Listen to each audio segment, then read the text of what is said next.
Hey guys, tonight we're riding across dusty Persian roads where the air shimmers with heat mirages. Your horse's hooves thunder against packed earth. And somewhere in the distance, a messenger carries news that could topple kingdoms. You're about to witness the birth of history's most ingenious communication network, a system so advanced that it makes our modern postal service look like children playing telephone. You probably won't survive the journey we're about to take, considering the bandits, wild animals, and sheer exhaustion that claimed countless Persian messengers. But don't worry, we'll keep you safe in your bed while we explore how an ancient empire solved the impossible puzzle of instant communication across thousands of miles. So before you get comfortable, take a moment to like the video and subscribe, but only if you genuinely enjoy what I do here.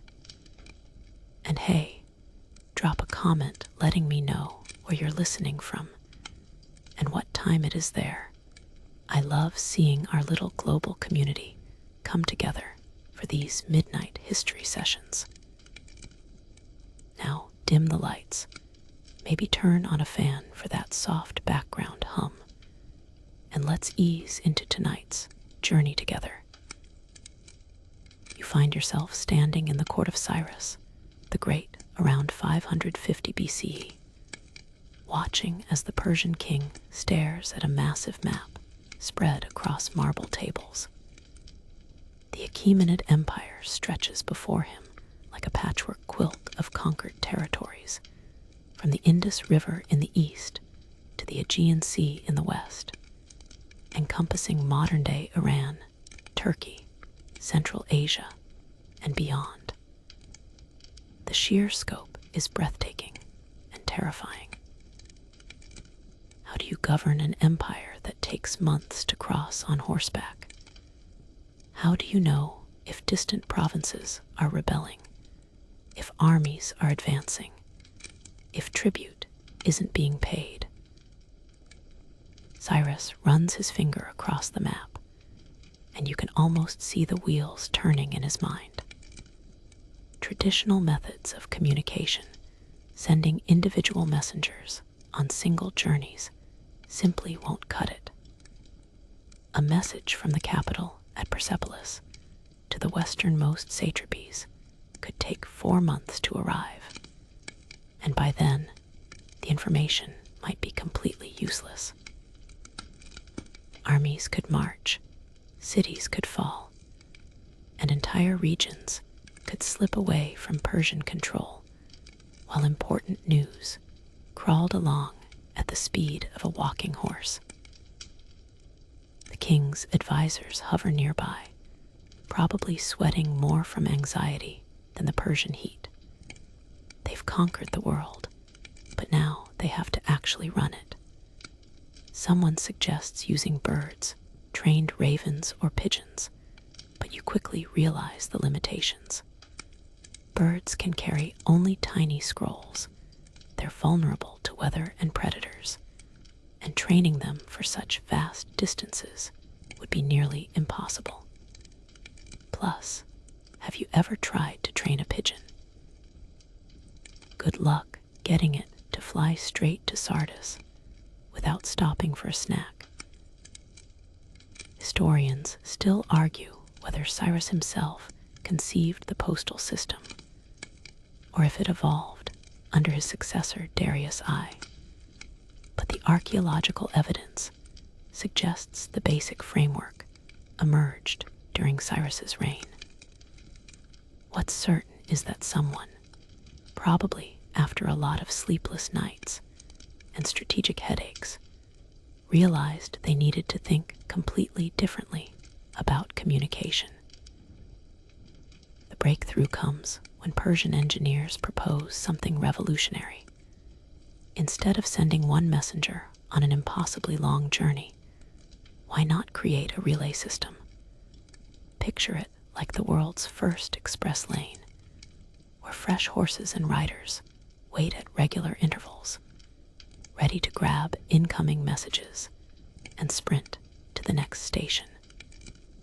It's brilliant in its simplicity, yet the logistics would make modern project managers weep. You watch as plans unfold for what will become the Royal Road, a 1,600-mile highway stretching from Susa in Persia to Sardis in Lydia. But this isn't just any road. Every 15 to 20 miles, construction crews will build way stations stocked with fresh horses, food, water, and replacement riders. The stations themselves will be fortified compounds with walls, guards, and facilities that could house dozens of people and hundreds of horses. The engineering challenges are staggering. The road must cross mountain ranges, desert wastes, and rivers that flood seasonally. Persian surveyors are already plotting routes that balance directness with practicality, avoiding the steepest mountain passes while still maintaining reasonable travel times. They're essentially building the ancient world's equivalent of an interstate highway system, complete with rest stops and service stations. Here's where it gets really interesting. The Persians aren't just creating a postal system, they're building the infrastructure for imperial control. Every way station becomes a miniature fortress where royal authority can be enforced. Local governors must provide resources and personnel to maintain the stations, effectively making the entire empire complicit in its own surveillance and administration. You notice scribes frantically calculating distances, horse requirements, and supply needs. A single station might need dozens of horses rotating constantly, since each animal can only sustain high-speed travel for limited distances. Multiply that by over 100 stations, and you're looking at thousands of horses in constant rotation, not to mention the fodder, veterinary care, and replacement animals needed to keep the system running. The financial investment is enormous, probably equivalent to funding a major military campaign. But Cyrus understands something crucial. Information is power, and the fastest information wins wars. While enemy kingdoms still rely on traditional messengers taking weeks or months to deliver news, Persia will be able to coordinate responses to threats, rebellions, or opportunities in mere days. As plans solidify, you realize you're witnessing the birth of something that will fundamentally change how empires operate. This isn't just about moving messages faster. It's about creating the world's first information superhighway, a system so efficient that it will become the envy of ancient civilizations and the blueprint for postal services that survive to this day. You're standing beside Persian engineers as they survey impossible terrain, watching surveyors disappear into heat-shimmered distances while calculating grades, water sources, and defensible positions. The Royal Road isn't just being built, it's being carved from the earth itself, one backbreaking mile at a time. You can hear the constant sound of pickaxes biting into stone, the creak of wooden wheels carrying supplies, and the occasional curse from workers who have discovered yet another boulder that needs moving. The route they're plotting is nothing short of audacious. From Susa, the road must climb through the Zagros Mountains, where winter temperatures can freeze a man solid, and summer heat can cook him just as thoroughly. Then it continues northwest through the Armenian highlands, where avalanches and landslides are constant threats. From there, it descends into Anatolia, crosses multiple river systems, and finally reaches Sardis, a journey that would normally take a heavily laden caravan 4 months to complete. Persian engineers are solving problems that won't be seen again until Roman road building centuries later. In mountainous regions, they're cutting switchbacks into cliff faces, sometimes chiseling steps directly into living rock. Where the road must cross valleys, they're building stone bridges that will still be standing 2 millennia from now. The engineering specifications are remarkably advanced. The road maintains a consistent width of about 30 feet, wide enough for 2 military columns to pass.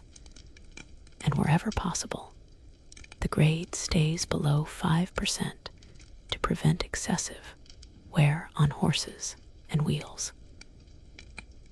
Here's a quirky detail that most historians overlook. Persian road builders incorporated astronomical alignments into their construction. Certain sections of the royal road run precisely east-west, allowing travelers to navigate by sunrise and sunset positions. It's partly practical maintaining direction over vast distances without modern compasses, but there's also a symbolic element. The road literally follows the path of the sun across the Persian Empire, connecting the eastern sunrise provinces with the western sunset territories. The construction crews themselves are marvels of organization. You're watching teams that include Persian engineers, local laborers from conquered territories, and specialists brought in from across the empire. Phoenician stoneworkers share techniques with Armenian mountain climbers, while Mesopotamian hydraulic engineers design drainage systems that will keep the road passable during spring floods. It's like watching the ancient world's version of an international engineering consortium, except everyone's working under the threat of imperial execution if they screw up. The most challenging sections require innovation that borders on genius. In the Taurus Mountains, Persian engineers encounter slopes so steep that traditional road building is impossible.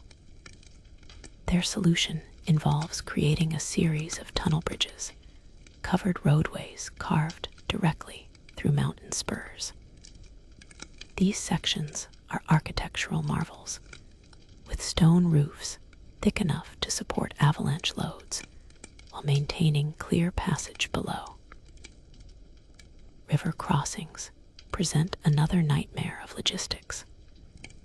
The road must span dozens of waterways, from seasonal streams to major rivers like the Hollies and Sangarios. Persian bridge builders develop standardized designs using local materials, stone foundations, with wooden superstructures that can be quickly repaired or replaced. Some bridges are permanent monuments to engineering skill, while others are designed as modular structures that can be dismantled if military necessity requires cutting communications. Historians still argue whether the Royal Road followed existing trade routes or blazed entirely new paths through the wilderness. Archaeological evidence suggests it was probably both.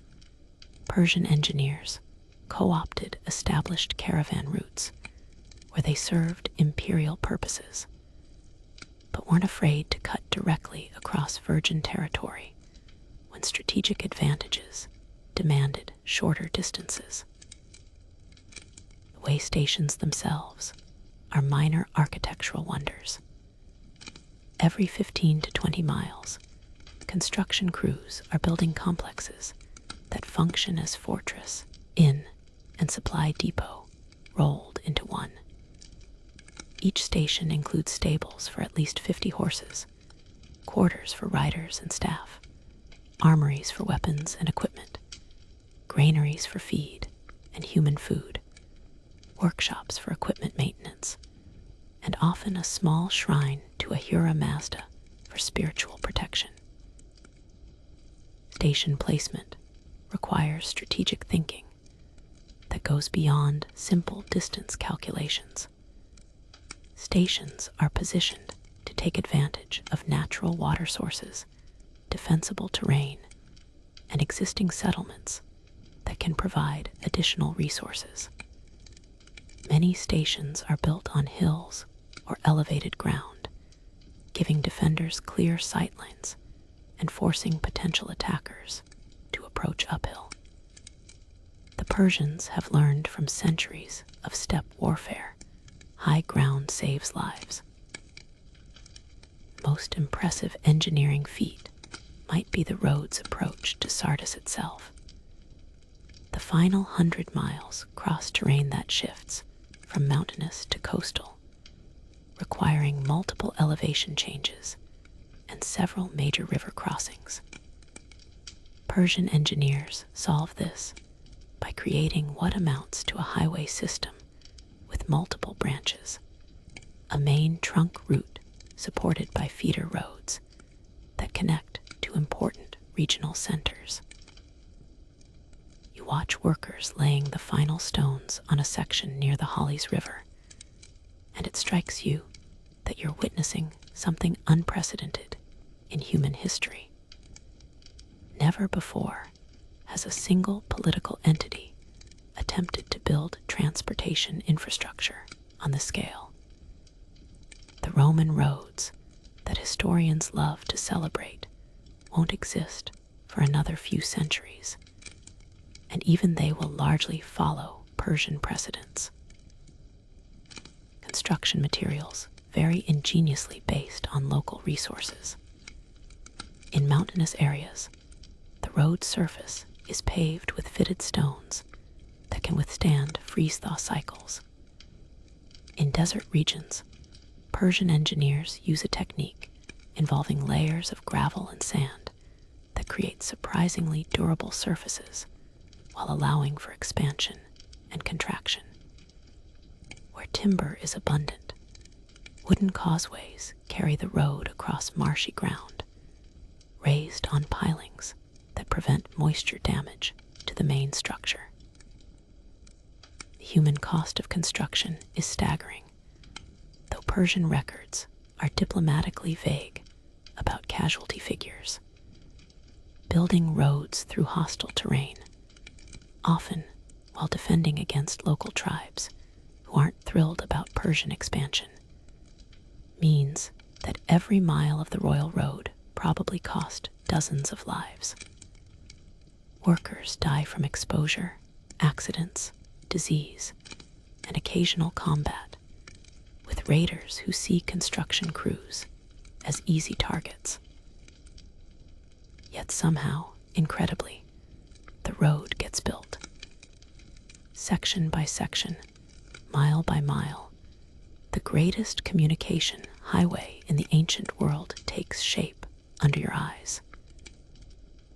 You're crouched beside a Persian way station at dawn, watching as a rider thunders out of the pre-dawn darkness, his horse foam-flecked and stumbling with exhaustion.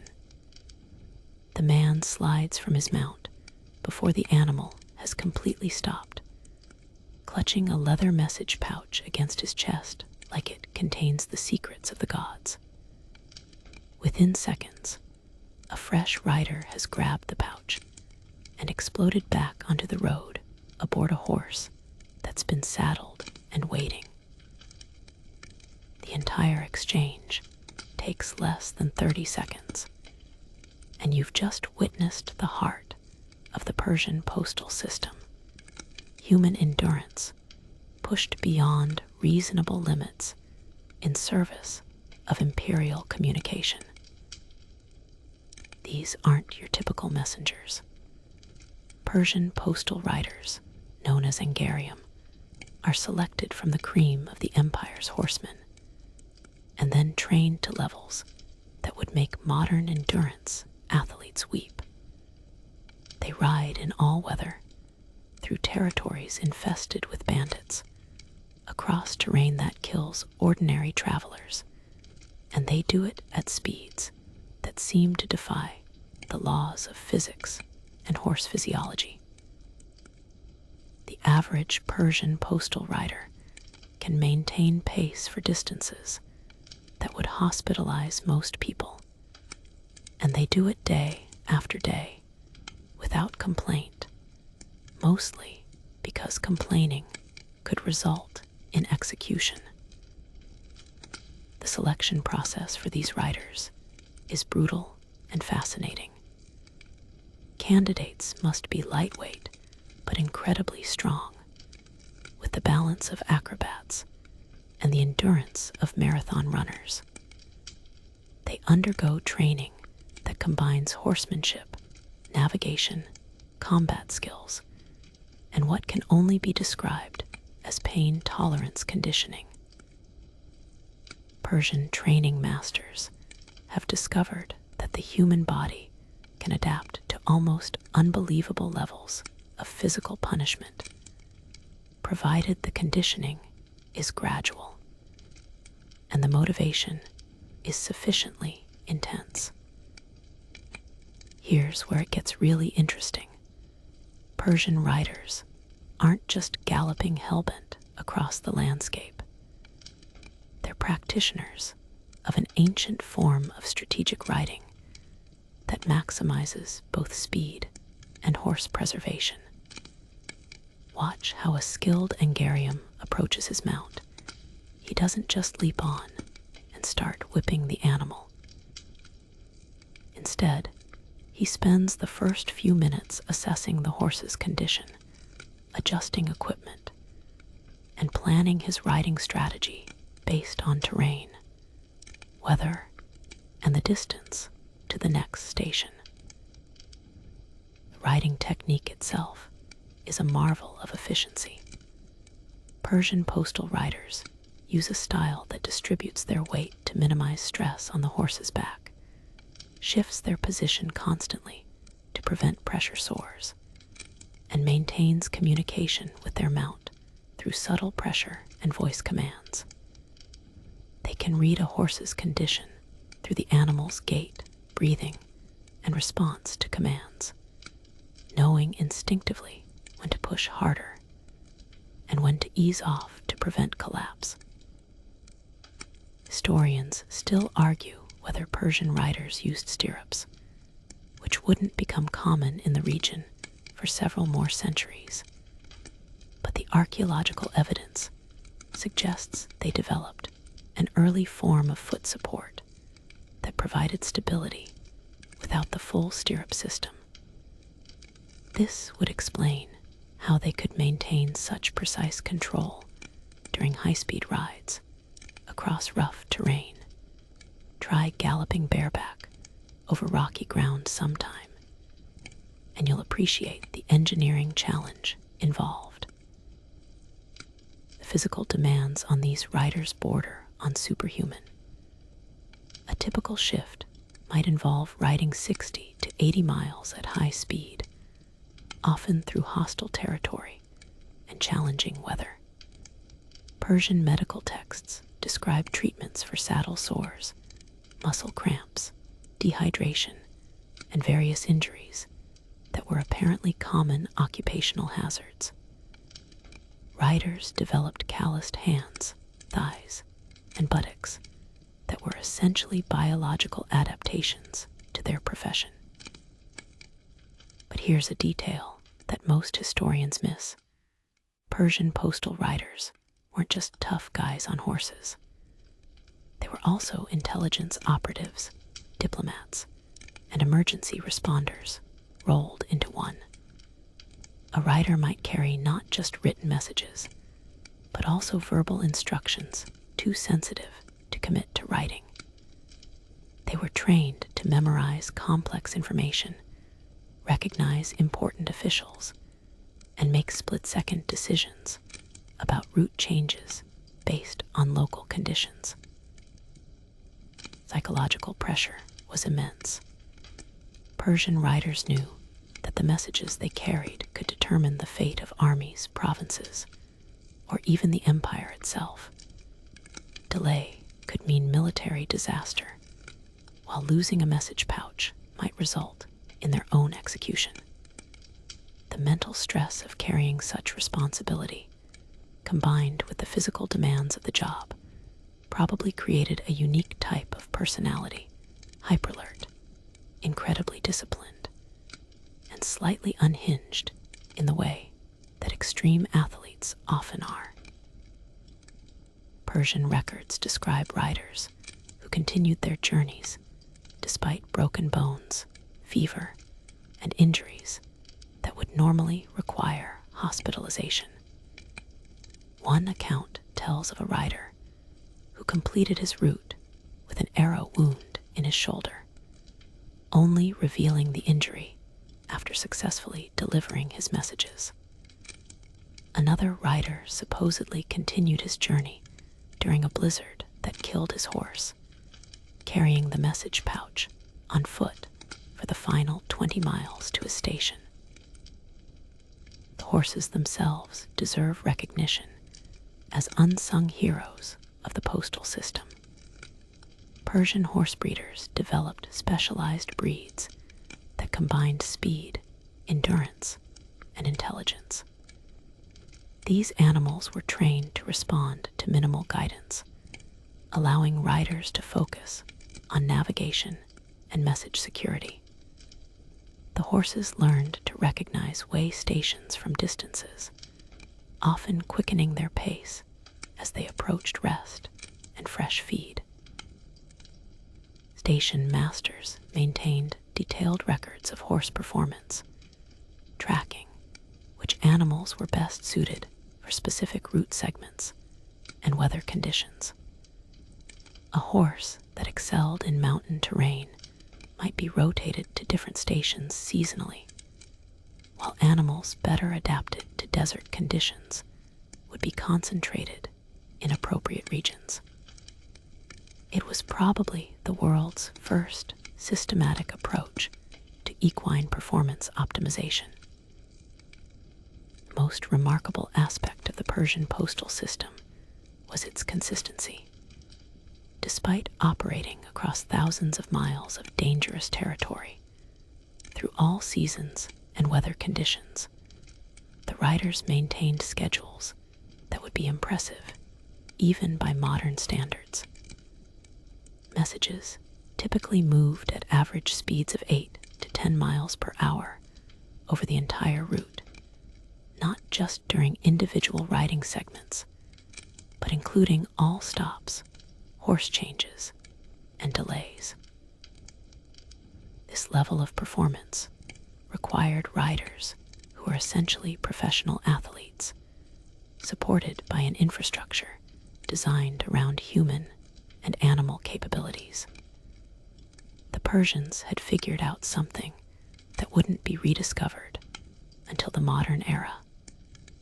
Systematic logistics can push individual performance beyond what seems naturally possible, but only if every element of the system is designed to support the people doing the actual work. You watch another rider arrive as the sun climbs higher, and you realize that what you're seeing isn't just mail delivery. It's the ancient world's equivalent of a high-performance transportation network, operated by people who have turned physical extremes into routine professional competence. You're approaching a Persian way station just as the afternoon heat becomes unbearable, watching as dust clouds announce incoming riders, while station personnel scramble to prepare for the next relay exchange.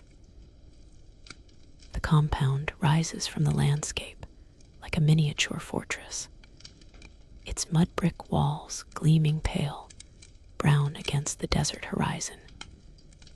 And you can already hear the sounds that define these outposts of civilization: horses nickering in stables, leather creaking as saddles are adjusted, and the constant murmur of voices speaking half a dozen languages from across the Persian Empire. These stations are architectural marvels disguised as utilitarian structures. Every element serves multiple purposes, from the high walls that provide defense against bandits to the central courtyard that facilitates rapid horse exchanges. The main gate faces the road at an angle that forces approaching riders to slow down, while giving defenders clear sightlines of anyone approaching. Its clever design that balances security with operational efficiency. Hostile forces can't charge straight through, but legitimate postal riders can enter and exit quickly.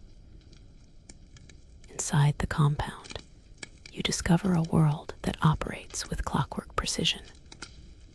The stables dominate one side of courtyard, housing between 50 and 100 horses in various states of readiness. Persian station masters have developed a rotation system that ensures fresh mounts are always available, with detailed records tracking each animal's condition, recent workload, and suitability for specific route segments. Some horses are specialists, mountain climbers bred for steep terrain, desert runners adapted to heat and limited water, or all-weather animals capable of handling any conditions. The station's human inhabitants represent a fascinating cross-section of Persian society.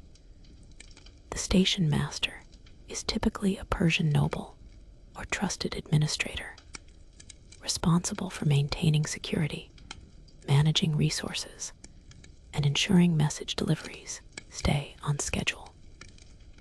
Below him are horse handlers, grooms, guards, cooks, and craftsmen, often drawn from local populations, but sworn to Persian service.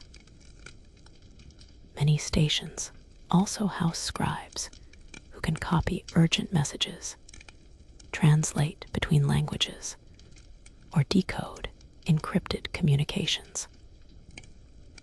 Here's a detail that reveals Persian organizational genius. Every station maintains what amounts to a miniature intelligence network.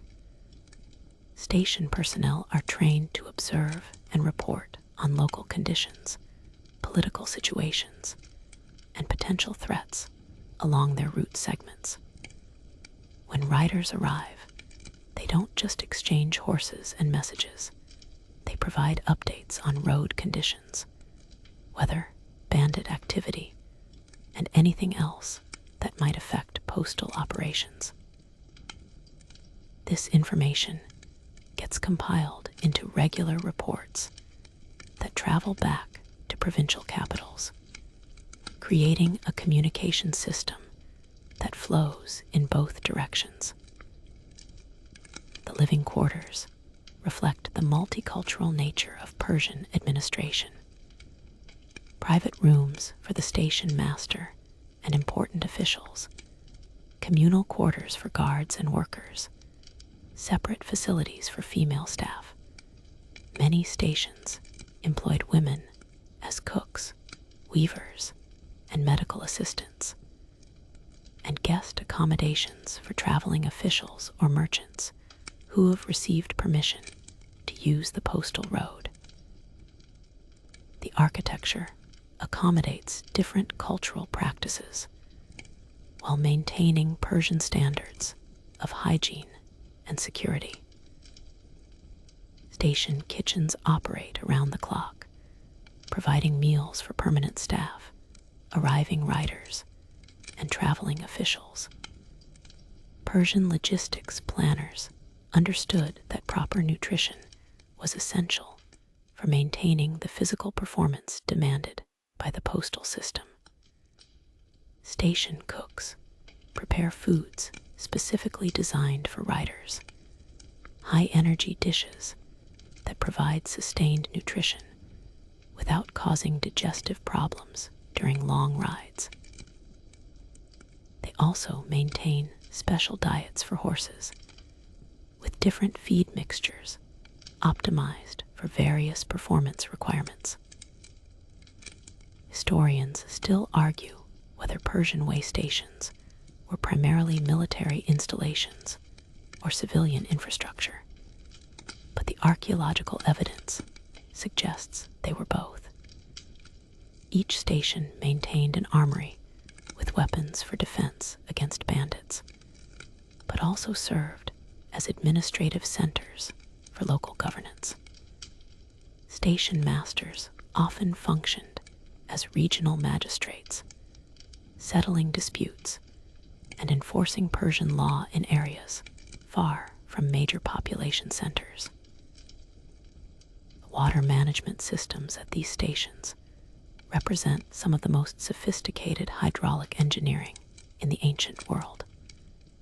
In desert regions, stations are built around wells or springs, with elaborate systems for water storage, purification, and conservation. Persian engineers developed techniques for locating underground water sources, digging efficient wells, and creating storage systems that could sustain both human and animal populations during dry seasons or siege conditions. Maintenance and repair facilities within each station rival those of modern service centers. Skilled craftsmen maintain saddles, bridles, and other leather goods essential for horse riding. Blacksmiths forge horseshoes, repair weapons, and create tools needed for station operations. Carpenters maintain buildings and create specialized equipment. Some larger stations even house veterinarians who treat injured horses and maintain breeding programs for replacement animals. Most impressive aspect of station operations is their supply chain management. Everything needed to keep the postal system running, horse feed, human food, leather goods, metal tools, medical supplies, writing materials, must be transported to stations located in remote areas across the empire. Persian administrators developed distribution networks that rival modern logistics companies, with regular supply caravans, emergency stockpiles, and backup systems for critical shortages. Station security operates on multiple levels. The walls and guards provide obvious protection against external threats, but Persian planners also implemented internal security measures to prevent corruption and ensure message integrity. Multiple personnel handle each message exchange, creating accountability and preventing any single individual from intercepting or altering communications. Station masters report directly to provincial governors, creating oversight that bypasses local power structures. The social dynamics within stations create fascinating microcosms of Persian society. Persian officials work alongside conquered peoples, creating environments where different cultures must cooperate for the system to function. Many stations develop their own internal cultures, blending Persian administrative practices with local traditions and the practical requirements of postal operations. perhaps most remarkably, these stations maintain consistent standards across thousands of miles of diverse terrain and populations. Whether located in Armenian mountains, Mesopotamian plains, or Anatolian hills, Persian way stations provide similar facilities, follow comparable procedures, and maintain the same levels of service. This standardization represents one of the earliest examples of systematic quality control in large-scale operations. You spend the night in station quarters, listening to the sounds of an institution that never truly sleeps, horses shifting in stables, guards walking perimeters, and the occasional thunder of hooves as late-night riders arrive with urgent messages. It's a reminder that you're experiencing infrastructure designed not just to move information, but to maintain the connective tissue that holds an empire together. You're holding a Persian message cylinder in your hands, a beautifully crafted bronze tube about the length of your forearm, sealed with royal wax, and marked with symbols that could authorize armies to march or provinces to execute traitors. The weight of it surprises you, not just the physical heft of the metal, but the psychological pressure of knowing that this small object contains information considered valuable enough to risk dozens of lives getting it across thousands of miles of hostile territory. Persian couriers didn't just deliver mail, they transported the very lifeblood of imperial power. The most common messages racing along the royal road are military dispatches that could determine the outcome of wars. You're watching scribes prepare orders for the satrap of Armenia to mobilize his forces against Scythian raiders, complete with detailed troop numbers, supply requirements, and tactical instructions. These aren't simple send help messages. They're complex military plans that include intelligence about enemy movements, alliance negotiations with local tribes, and contingency strategies for multiple scenarios. A single message might contain enough information to plan an entire campaign. But here's where it gets fascinating. The Persians also use their postal system for economic intelligence that would make modern stock traders weep with envy. Messages flash across the empire reporting grain prices in Egypt, silver production in Anatolia, tribute collection delays in Bactria, and trade disruptions along the Silk Road. Persian administrators have figured out that controlling information flow gives them enormous advantages in managing imperial resources. They can shift supplies before famines develop, adjust tax policies based on regional economic conditions, and detect corruption before it becomes systemic. The diplomatic correspondence traveling these routes reads like ancient spy novels. Persian kings maintain complex relationships with dozens of client kingdoms, rebellious provinces, and potential enemies, all requiring constant communication. You're looking at messages, arranging royal marriages, negotiating tribute payments, warning of assassination plots, and coordinating responses to diplomatic crises. Some letters are written in multiple languages with different versions for different audiences. What the recipient sees might be completely different from what accompanying verbal instructions convey. Personal communications from the royal family represent some of the most heavily protected traffic on the postal system.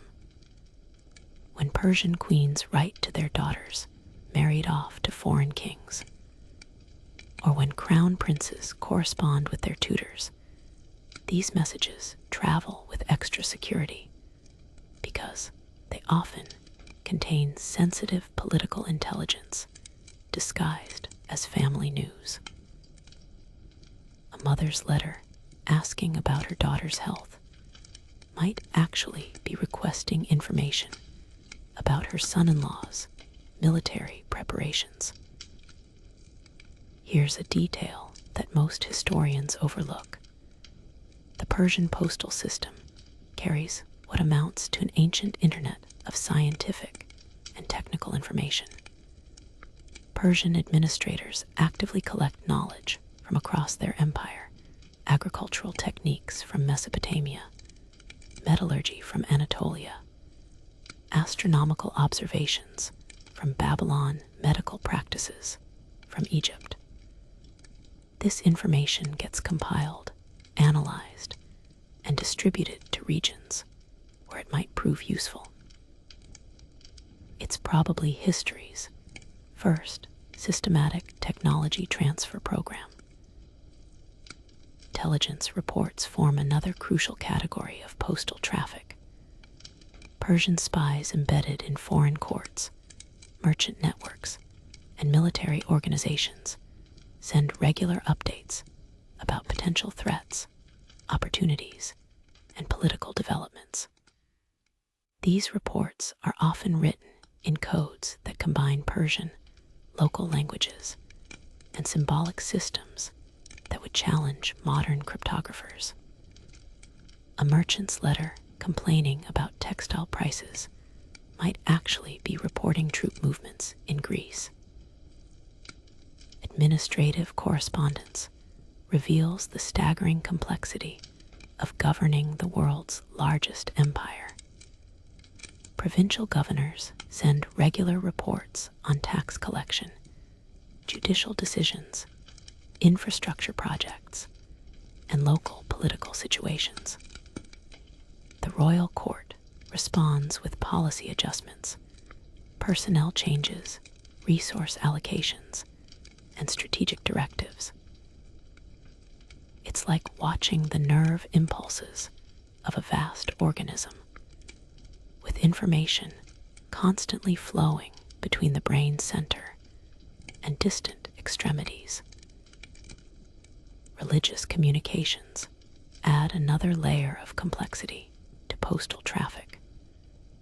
The Persian Empire encompasses dozens of different religious traditions, and managing this diversity requires constant dialogue between central authorities and local religious leaders.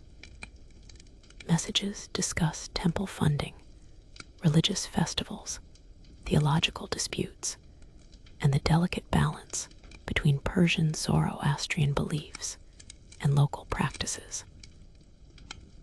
Some correspondence deals with genuinely spiritual matters, while other messages use religious language to discuss decidedly secular political arrangements. Historians still argue whether Persian postal messages ever included anything resembling personal letters between ordinary citizens, but the evidence suggests the system was strictly reserved for official and approved communications. However, wealthy merchants and noble families occasionally obtained permission to use postal services for urgent personal business, usually involving major commercial transactions or family emergencies that had political implications. The encryption and security measures protecting these messages represent sophisticated techniques that wouldn't be matched for centuries. Persian scribes develop multiple coding systems that combine linguistic, mathematical, and symbolic elements. Some messages are written with invisible inks that appear only when treated with specific chemicals. Others use word substitution codes, where common terms represent completely different concepts. The most sensitive communications might be split across multiple messages sent by different routes, making interception essentially useless without capturing all parts. Physical security for message containers shows equal sophistication. The bronze cylinders aren't just protective cases, they're tamper-evident devices designed to reveal any attempt at unauthorized access. Wax seals incorporate complex patterns that are difficult to replicate, while some containers include mechanical features that would be damaged by improper opening. Persian officials develop elaborate procedures for verifying message authenticity, including personal recognition codes and physical tokens that accompany written communications. The sheer volume of traffic moving through the postal system is staggering. During periods of military activity or political crisis, major route segments might handle hundreds of messages daily. Station masters maintain logs tracking message sources, destinations, and handling procedures, creating archives that provide unprecedented insight into Persian administrative practices. Perhaps most remarkably, Persian messages maintain their urgency and importance across vast distances and time delays. A message written in Persepolis might not reach Sardis for 10 days, but it still carries the full authority of royal command. This system creates a kind of temporal extension of imperial power, the kings will radiating outward across space and time, carried by riders who understand they're transporting more than mere words. You watch a scribe carefully seal another message cylinder, and you realize that what you're holding isn't just a communication device. It's a tool that allows human authority to transcend the limitations of geography and human endurance, making it possible for a single mind to coordinate activities across distances that would have seemed impossible to previous civilizations. You're standing beside the royal road with a water clock and an abacus, trying to calculate something that seems mathematically impossible. How Persian messengers are covering 1,600 miles in less than 10 days, when common sense suggests the journey should take months. The numbers don't lie. Ordinary travelers require 4 months to trek from Susa to Sardis. Yet Persian postal riders consistently complete the same route in 8 to 10 days. You're witnessing what amounts to ancient magic, the systematic conquest of time and distance through applied logistics. The speed calculations are genuinely mind-boggling. Averaging 8 to 10 miles per hour over the entire route means Persian riders are maintaining velocities that individual horses couldn't sustain for more than a few hours. The secret lies in the relay system, but the precision required to make it work approaches the supernatural. Every horse change must happen in under 2 minutes. Every route segment must be timed to maximize both speed and animal preservation. And every variable from weather to road conditions must be factored into performance calculations.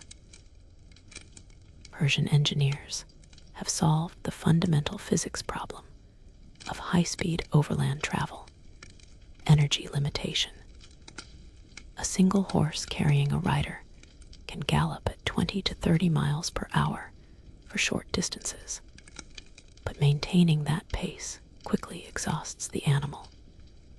By breaking the journey into segments of 15 to 20 miles each, Persian logistics planners ensure that every horse operates at peak performance for its entire stint, then gets replaced before fatigue compromises speed. Here's where Persian innovation becomes truly remarkable. They've calculated optimal segment lengths based on terrain, weather, and seasonal conditions. Mountain segments are shorter because climbing exhausts horses faster, while flat desert stretches allow longer distances between stations. Summer segments account for heat stress, winter segments factor in reduced daylight, and spring segments anticipate muddy conditions that slow travel. It's dynamic logistics that adjusts performance parameters based on environmental variables. The horse breeding programs supporting these speeds represent genetic engineering centuries before anyone understood genetics. Persian horse masters develop specialized bloodlines optimized for specific performance characteristics: explosive acceleration for short segments, sustained endurance for longer stretches, or all-weather reliability for variable conditions. Different stations maintain different horse types, creating a genetic diversity that supports consistent high performance across varying terrain. But the real secret weapon is the riders themselves. Persian postal messengers aren't just skilled horsemen, they're athletes trained to specific performance standards that maximize speed while minimizing transition time. Watch how a Persian rider approaches a station change. He's already assessing the fresh horse while his current mount is still moving, planning his dismount and remount sequence to minimize stop time. The entire exchange, dismount, transfer message pouch, mount fresh horse, departure, happens in movements so fluid they seem choreographed. Historians still argue whether Persian speed claims are exaggerated, but independent Greek sources confirm travel times that seem impossible by ancient standards. Herodotus, writing from outside the Persian system, describes message delivery speeds that match Persian records. Archaeological evidence from station ruins supports the infrastructure claims, while horse remains show breeding characteristics consistent with high-performance animals. The most impressive aspect might be weather performance. Persian riders maintain their schedules through conditions that stop ordinary travel completely. They've developed techniques for riding in snow, rain, extreme heat, and high winds that allow consistent speeds regardless of seasonal challenges. Special equipment, modified riding techniques, and route adjustments enable performance that would impress modern endurance riders. Persian route optimization demonstrates sophisticated understanding of physics and geography. The Royal Road doesn't follow the shortest geometric path between endpoints. Instead, it follows routes that optimize speed considering terrain challenges, water availability, and defensive requirements. Persian engineers sacrifice some distance to achieve much better time performance, understanding that efficiency isn't just about shortest paths. The timing systems used to coordinate the postal network show remarkable precision for an era without mechanical clocks. Persian administrators develop scheduling techniques based on astronomical observations, water clocks, and standardized travel time calculations that allow precise coordination across thousands of miles. Station masters know when to expect incoming riders within surprisingly narrow time windows, enabling prepositioning of fresh horses and personnel. Emergency speed protocols push performance even beyond normal standards. When carrying ultra-urgent messages, military emergencies, royal deaths, rebellion warnings, Persian riders employ special procedures that sacrifice everything for maximum speed.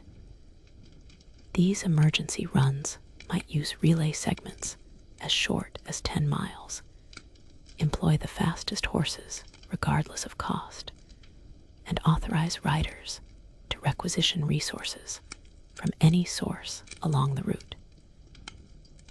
The Persian system achieves speeds that won't be matched again until modern transportation. Compare their performance to later postal systems, Roman cursus publicus, medieval European messenger services, even early American Pony Express. None achieve Persian-level consistency over comparable distances. The Persian postal system represents a performance peak that stands alone in pre-modern transportation history.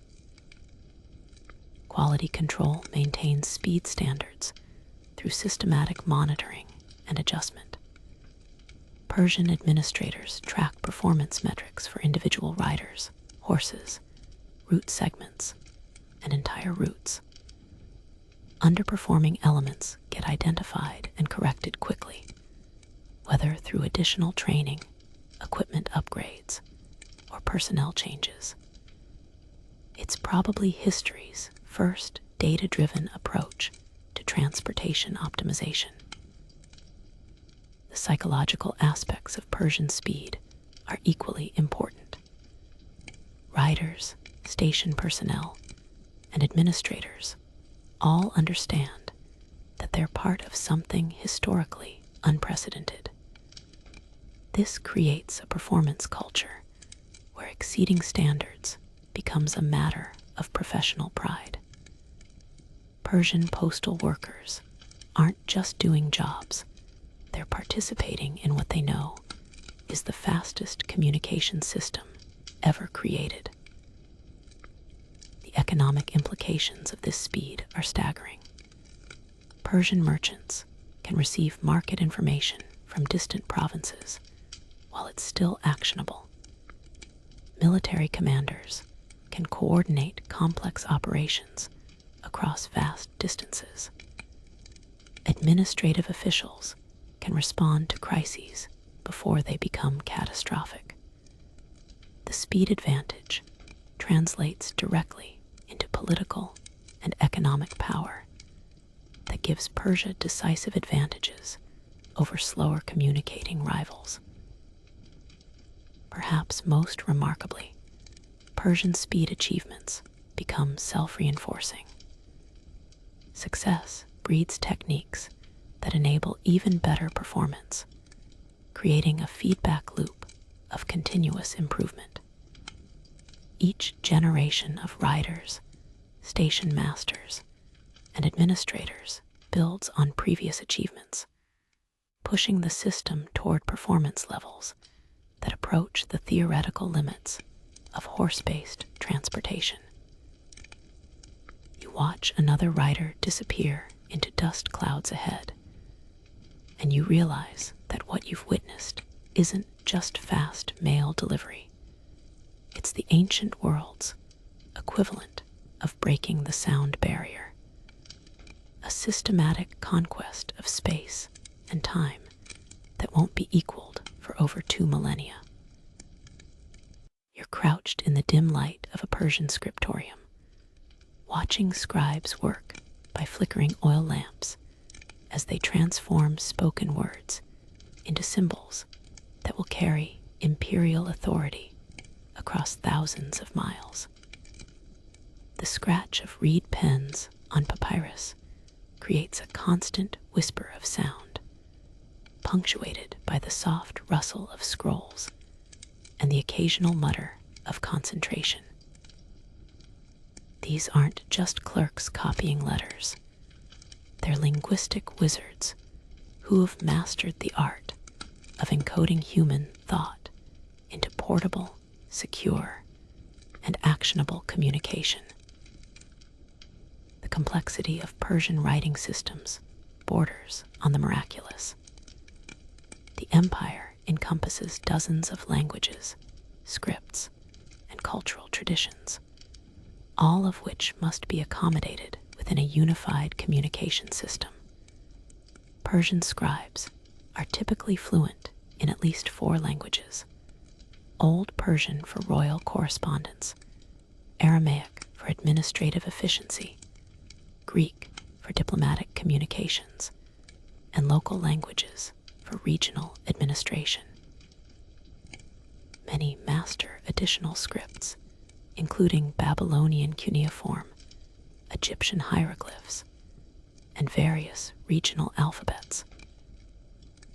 Here's where Persian linguistic innovation becomes truly remarkable. They've developed what amounts to the world's first standardized translation protocols. Important messages aren't just translated from one language to another. They're culturally adapted to ensure proper understanding across different societies.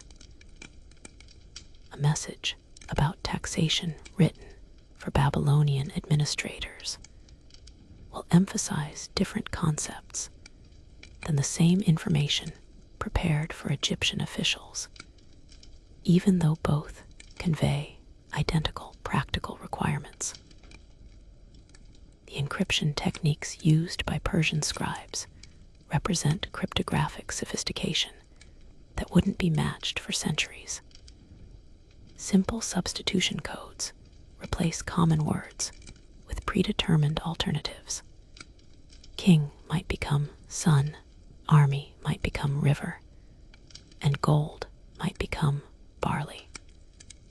More complex systems use mathematical relationships where letter positions determine encoding patterns. The most sophisticated codes combine multiple languages with symbolic systems that create multi-layered protection against unauthorized decoding. Persian scribes also employ what modern intelligence agencies would recognize as steganographic techniques, hiding messages within apparently innocent communications. A merchant's letter complaining about textile quality might actually be reporting military intelligence, with specific product descriptions corresponding to predetermined code meanings. Grain purchase orders might be troop movement instructions, while complaints about weather could be political intelligence reports. The physical preparation of messages involves elaborate security measures designed to prevent tampering and ensure authenticity. Persian scribes use special inks that change color if messages are subjected to heat or chemical treatment. Some documents include hidden marks visible only under specific lighting conditions. Important messages might be written on specially prepared materials that show evidence of any attempt to alter or erase text. Historians still argue whether Persian scribes used systematic shorthand systems, but archaeological evidence suggests they developed abbreviated writing techniques that enabled rapid transcription of complex information. These shorthand methods weren't just time savers. They were security features that made intercepted messages more difficult for unauthorized readers to understand, since decoding required knowledge of both the underlying language and the abbreviated notation system. The training required to become a Persian postal scribe was extensive and rigorous. Candidates underwent years of education in languages, mathematics, geography, law, and diplomatic protocol. They learned to write in multiple scripts with identical legibility, memorize complex encoding systems, and maintain psychological composure under pressure. Many scribes were essentially walking libraries of administrative knowledge, capable of composing appropriate messages for virtually any imperial requirement. Quality control in Persian scriptoriums approaches modern standards of systematic verification. Important messages are typically prepared by one scribe, checked by a second, and verified by a supervisor before being sealed for transmission. Different scribes specialize in different types of correspondence, military dispatches, diplomatic communications, administrative orders, or economic reports. This specialization ensures that messages conform to appropriate stylistic and procedural requirements. The most fascinating aspect of Persian scribal work might be their role as cultural interpreters. When the Persian king wants to communicate with Greek city-states, Egyptian priests, or Babylonian merchants, scribes must translate not just languages, but entire conceptual frameworks. Persian concepts of imperial authority, religious obligation, and political loyalty often have no direct equivalents in other cultures, requiring scribes to find creative ways to convey Persian intentions through foreign intellectual categories. Persian scribes maintain extensive reference libraries that support their linguistic and administrative work. These collections include dictionaries for multiple languages, legal precedents for different types of correspondence, geographical information for route planning, and historical records that provide context for ongoing diplomatic relationships. Some scriptoriums house libraries that rival major religious or academic institutions in their scope and organization. The production speed achieved by skilled Persian scribes is genuinely impressive. A master scribe can prepare complex multi-language diplomatic correspondence in hours, including all necessary copies, translations, and security features. Emergency dispatches can be prepared and dispatched within minutes of receiving verbal instructions.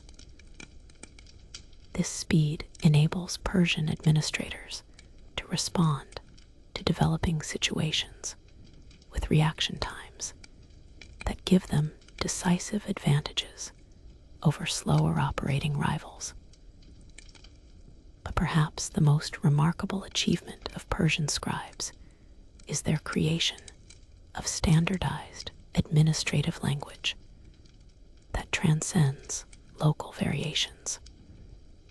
Imperial Persian develops into a diplomatic and administrative lingua franca that enables consistent communication across the diverse regions of the empire. This standardization creates efficiency gains that compound over time. As administrators throughout the empire learn to use common terminology, legal concepts, and procedural language, the psychological pressure on Persian scribes rivals that faced by postal writers. A single transcription error in military orders could result in battlefield disasters. Mistakes in diplomatic correspondence could provoke wars or destroy carefully negotiated alliances. Errors in administrative messages could disrupt taxation, food distribution, or infrastructure maintenance across entire provinces. Persian scribes work with the knowledge that their linguistic precision directly affects the stability of the world's largest empire. You watch a master scribe seal a completed message with practiced efficiency, applying heated wax with tools that create complex authentication patterns. The finished product represents hours of skilled labor compressed into a document that weighs only ounces, but carries the authority to mobilize armies, redirect resources, or alter the political balance across half the known world.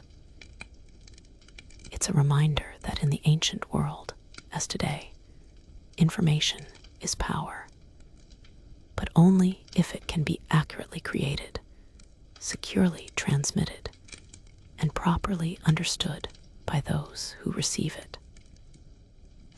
You're riding alongside a Persian postal guard as shadows lengthen across the royal road, listening to leather armor creak and weapons rattle, while scanning the horizon for signs of bandits who view message-laden riders as walking treasure chests. The guard beside you carries a compound bow, curved sword, and enough arrows to outfit a small army. But more importantly, he possesses the kind of hyper-alert awareness that comes from years of expecting trouble from every rock outcropping and suspicious tree line.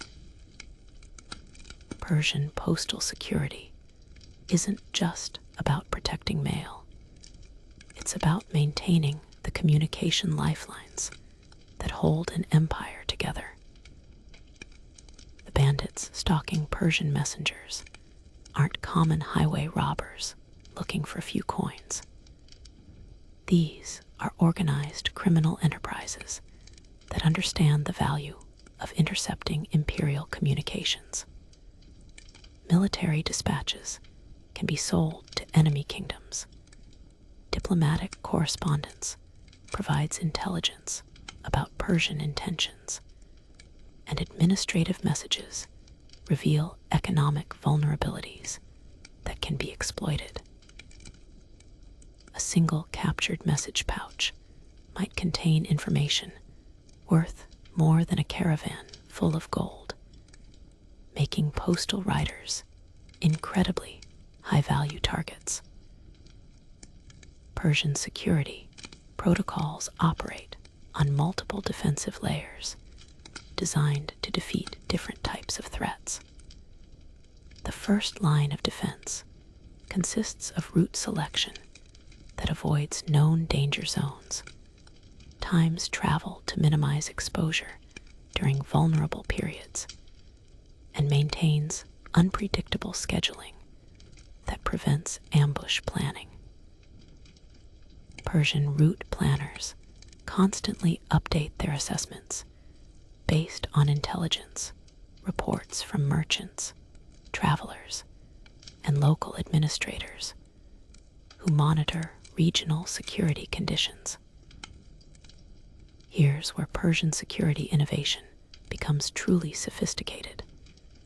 They've developed what amounts to ancient convoy tactics that provide mutual protection without sacrificing speed. Multiple riders traveling the same route segment are staggered at intervals that allow them to support each other while maintaining individual operational flexibility.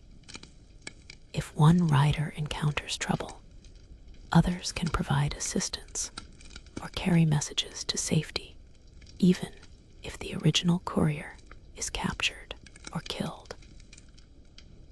The guards themselves represent elite military personnel selected for specialized skills, that combine fighting ability with tactical intelligence. Persian postal guards aren't just tough soldiers, they're experts in threat assessment, evasive maneuvering, pursuit tactics, and emergency communication procedures. Many are veterans of frontier warfare who understand how to operate in hostile territory with minimal support and maximum independence. Persian Guard training includes techniques that wouldn't seem out of place in modern security operations. Guards learn to read terrain for ambush sites, identify suspicious behavior among apparently innocent travelers, coordinate defensive actions with minimal communication, and make split-second decisions about whether to fight, flee, or attempt negotiation. They're also trained in first aid procedures that can keep wounded riders functional long enough to complete critical message deliveries. The weapons carried by Persian guards reflect sophisticated understanding of the tactical challenges they face. Compound bows provide long-range capability that can engage threats before they close to melee distance. Curved swords are optimized for mounted combat while remaining light enough to avoid slowing horses. Some guards carry specialized equipment, including caltrops for disabling pursuit horses, smoke-generating devices for creating concealment, and portable bridges for crossing damaged stream crossings. Historians still argue whether Persian postal guards used coordinated tactics with regular military units, but evidence suggests they operated within broader security networks that included frontier garrisons, patrol units, and intelligence services. Guards could request military support when facing serious threats, while military commanders received regular updates about security conditions along postal routes that affected their own operational planning. Most dangerous threats to Persian messengers aren't random bandits, but organized resistance movements from conquered territories that view disrupting Persian communications as acts of political warfare. These groups employ sophisticated tactics, including false route markers, damaged bridges, poisoned water sources, and coordinated attacks designed to capture rather than kill couriers. Fighting these enemies requires counterintelligence skills that go far beyond traditional military training. Persian guards develop specialized techniques for protecting message integrity, even under attack. Important communications are often carried in multiple copies by different routes, ensuring that losing one messenger doesn't compromise the entire communication. Guards learn to destroy messages rather than allow capture, using quick-burning materials and emergency destruction procedures that can eliminate evidence within seconds of recognizing inevitable defeat. The psychological warfare aspects of postal security create fascinating tactical challenges. Persian guards must project enough strength to deter casual threats while avoiding provocative displays that invite organized attacks. They need to appear confident without seeming vulnerable, alert without appearing paranoid, and professional without revealing operational details that enemies might exploit. Weather and terrain present security challenges that equal those posed by human enemies. Persian guards learn to navigate through conditions that limit visibility, cross rivers swollen by seasonal floods, and maintain control of horses spooked by lightning. or wild animals. Mountain routes present avalanche dangers. Desert travel involves navigation challenges that can be fatal if guards become lost. And winter conditions create exposure risks that can kill more efficiently than bandits. The intelligence networks supporting postal security represent remarkably sophisticated information systems for their era. Persian administrators maintain detailed files on known criminals, hostile tribal groups, political dissidents, and foreign agents operating within imperial territory. This intelligence gets regularly updated and distributed to guards who need current information about specific threats they might encounter along their assigned routes. Persian security measures extend beyond direct protection to include what modern specialists would recognize as operational security practices. Message scheduling avoids predictable patterns that enemies might exploit. Route variations prevent establishment of routine ambush sites, and communication procedures include authentication codes that make message forgery more difficult. Guards learn to vary their own behavioral patterns to avoid giving potential enemies intelligence about Persian operational methods. The most impressive aspect of Persian postal security might be its cost-effectiveness. Protecting every message with large military escorts would be prohibitively expensive and would slow the system to unacceptable speeds. Instead, Persian planners develop security techniques that provide adequate protection with minimal resource commitment, understanding that perfect security is less important than reliable communication that operates consistently over long periods. Emergency procedures for compromised security situations demonstrate Persian operational sophistication. Guards learn protocols for different threat levels, from minor bandit encounters that can be handled through evasion or deterrence to major attacks that require emergency communication with military backup. These procedures balance message security with personnel safety, recognizing that losing experienced guards is almost as damaging as losing important communications.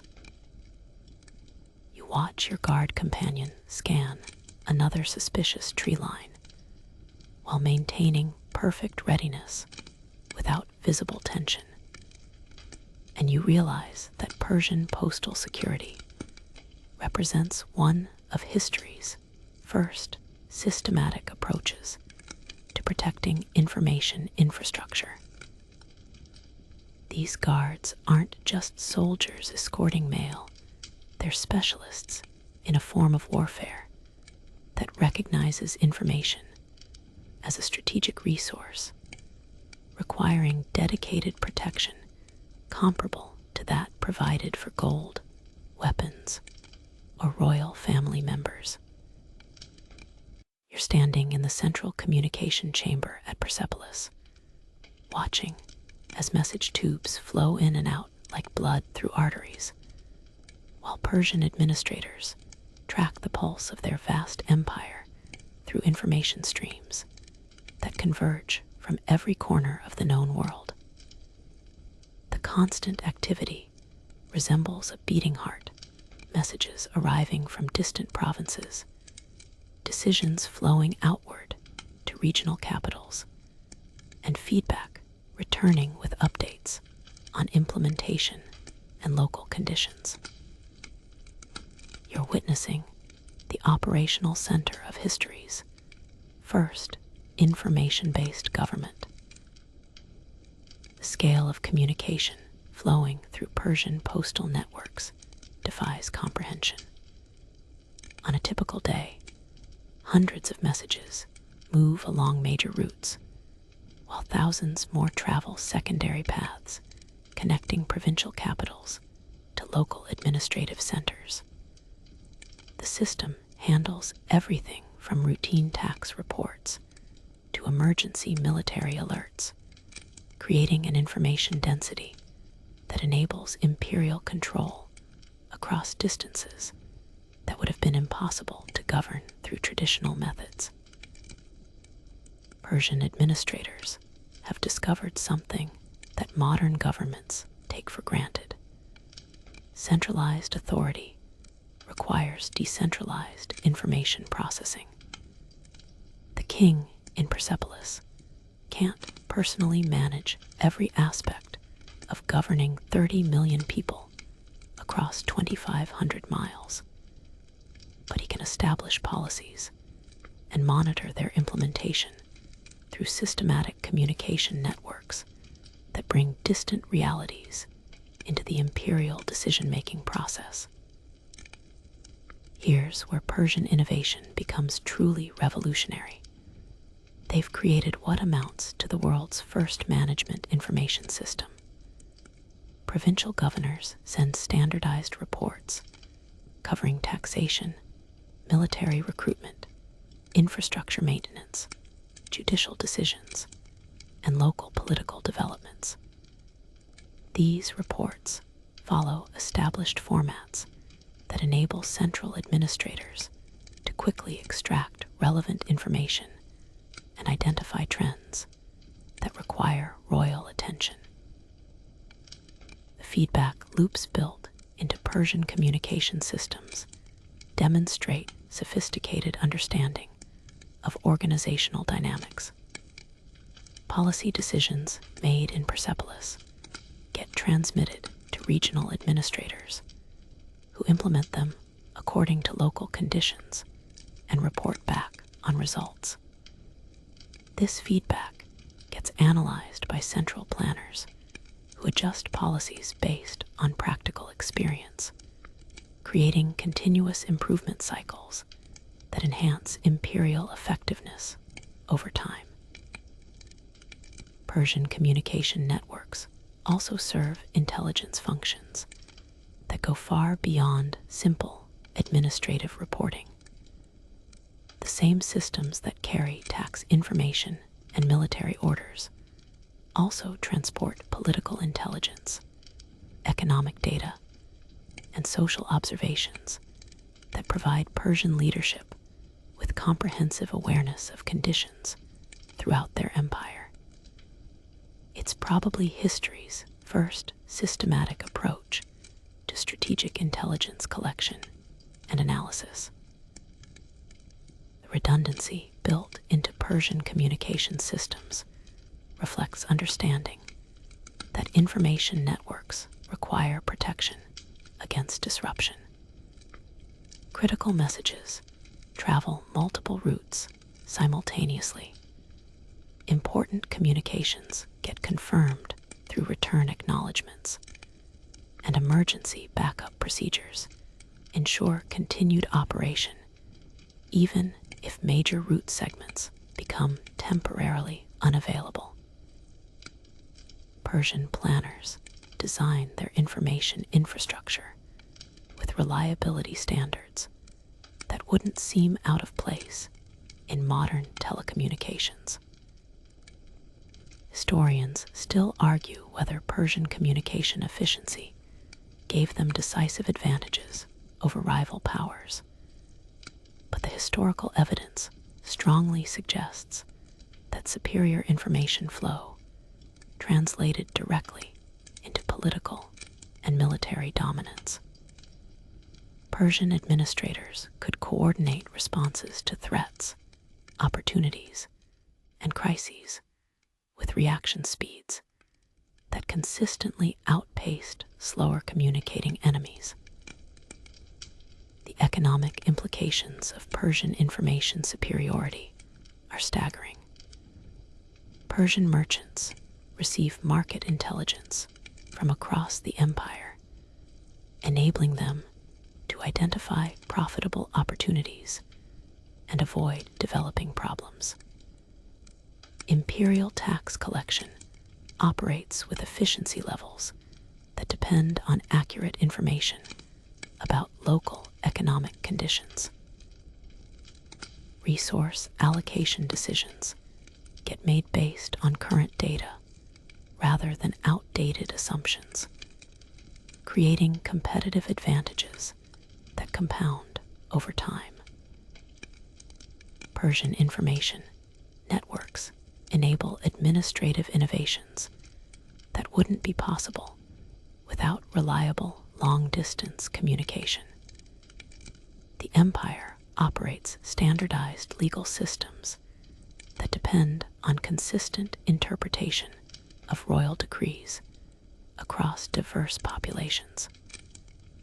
Currency systems maintain stable exchange rates through information flow that monitors regional economic conditions. Infrastructure projects get coordinated across multiple provinces, creating transportation and irrigation systems that transcend local political boundaries. The cultural implications of Persian communication systems extend far beyond administrative efficiency. The postal networks carry ideas, artistic influences, technological innovations, and religious concepts across the empire, creating cultural exchange patterns that enrich Persian civilization while maintaining political unity. Persian communication infrastructure becomes a medium for cultural transmission that shapes the development of ancient world civilization.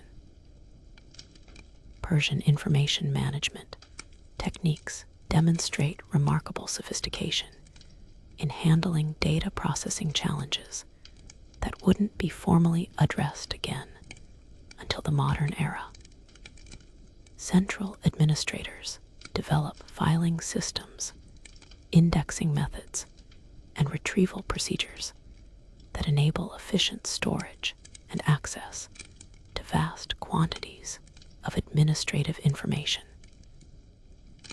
These systems enable institutional memory that transcends individual administrators and maintains governmental continuity across political transitions. Most impressive aspect of Persian information systems might be their adaptability to changing conditions. When military campaigns require enhanced communication, the postal networks can be reconfigured to support military priorities. When economic crises develop, information flow gets redirected to provide decision makers with relevant data. During diplomatic negotiations, communication systems enable real-time coordination between Persian negotiators and central authority. Persian communication networks also serve propaganda functions that help maintain imperial legitimacy across diverse populations. The same systems that carry administrative orders also transport royal proclamations, religious messages, and cultural communications that reinforce Persian authority while accommodating local traditions. This creates what amounts to an ancient mass communication system that shapes public opinion across the empire. Quality control in Persian information systems operates through multiple verification layers that ensure accuracy and prevent corruption. Important messages get cross-checked through multiple sources. Statistical information gets verified against independent data streams, and administrative reports get audited for consistency and reliability. These procedures create information quality standards that enable confident decision-making based on reliable data. Strategic implications of Persian information superiority become apparent when comparing their administrative effectiveness to contemporary rival powers. While other kingdoms struggle with communication delays that make centralized governance nearly impossible, Persian administrators can coordinate complex policies across vast territories with efficiency levels that give them decisive advantages in competition for regional dominance. Perhaps most remarkably, Persian information systems create emergent properties that exceed the sum of their individual components. The combination of fast communication, reliable data processing, and systematic feedback creates governmental capabilities that enable Persian administrators to govern territory and populations far beyond what would be possible using traditional administrative methods. You watch another batch of messages arrive from distant satrapies, and you realize that what you're observing isn't just efficient mail service. It's the central nervous system of history's first information age government, a communication network that makes possible the kind of large-scale political organization that won't be seen again until the development of modern telecommunications. You're crouched behind Greek fortifications as Athenian generals frantically discuss how to match Persian communication advantages that are giving their enemies decisive intelligence superiority in the ongoing conflicts. The Greeks have fast runners, the famous hemerodromoi, who can cover incredible distances on foot. But their individual heroics can't compete with Persian systematic logistics that move information faster than seems physically possible. Watching Greek attempts to replicate Persian postal efficiency is like watching someone try to build a jet engine using Bronze Age tools. The Romans, always quick to appropriate useful ideas from conquered enemies, attempt their own version of Persian postal systems during their eastern campaigns. Roman cursus publicus borrows heavily from Persian organizational concepts, but Roman implementation focuses on military applications rather than the comprehensive administrative communication that characterizes Persian networks. Roman roads are engineered marvels, but their communication systems lack the integrated intelligence gathering and policy coordination features that make Persian networks so effective. Egyptian administrators, with their own ancient traditions of bureaucratic efficiency, study Persian postal techniques with professional interest and considerable envy. Egyptian scribes are masters of information processing, but their communication systems are designed for river-based transportation along the Nile rather than overland networks spanning continental distances. Attempts to adapt Persian techniques to Egyptian geography produce hybrid systems that work reasonably well within Egypt, but can't match Persian intercontinental capabilities. Here's where Persian competitive advantages become most apparent. Rival civilizations can copy individual elements of Persian postal systems, but they can't replicate the integrated approach that makes Persian networks so effective. Greek city-states lack the political unity required for systematic communication networks. Roman military focus produces systems optimized for warfare rather than comprehensive governance. and Egyptian geography limits their networks to river-based transportation that can't support transcontinental communication. The Scythians, those nomadic horsemen who give Persian frontier commanders constant headaches, attempt to develop their own high-speed communication systems using their superior horsemanship and knowledge of steppe geography. Scythian tribal networks can move information quickly across the grasslands, but their decentralized political structure prevents development of the systematic infrastructure that supports Persian efficiency. Scythian communication works well for coordinating raids, but can't support the complex administrative requirements of imperial governance.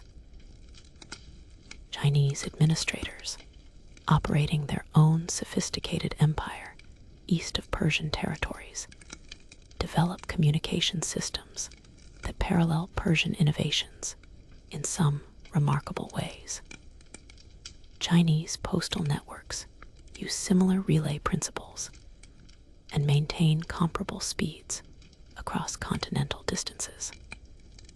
However, Chinese systems are designed primarily for imperial administration rather than the military diplomatic commercial integration that characterizes Persian networks.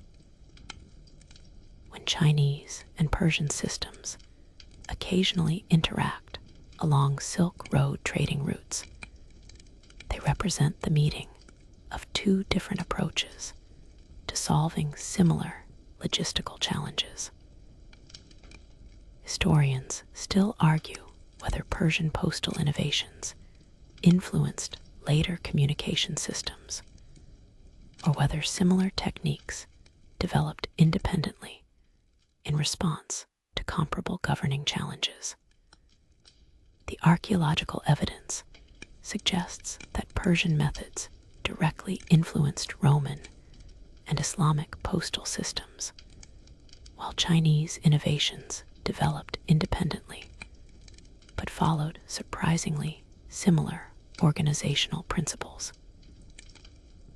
Most ambitious Persian copycat might be Alexander the Great, who inherits Persian administrative systems along with Persian territories during his conquests. Macedonian administrators attempt to maintain Persian postal networks while adapting them to serve Greek strategic objectives. However, Alexander's early death and the subsequent fragmentation of his empire prevent full development of communication systems that might have matched Persian efficiency. Persian communication advantages become particularly apparent during military campaigns against rival powers. While enemy commanders struggle with communication delays that make coordination difficult, Persian generals receive real-time intelligence about enemy movements, supply conditions, and political developments that enable superior strategic decision-making. Persian ability to coordinate multiple armies across vast theaters of operation gives them decisive advantages that rivals can't match. The Babylonians, with their ancient traditions of record-keeping and administrative sophistication, represent perhaps the most competent attempt to match Persian communication efficiency. Babylonian administrators adapt Persian techniques to their own geographical and political requirements, creating hybrid systems that work reasonably well within Mesopotamian territories. However, Babylonian networks remain regional systems that can't match the intercontinental scope of Persian communications.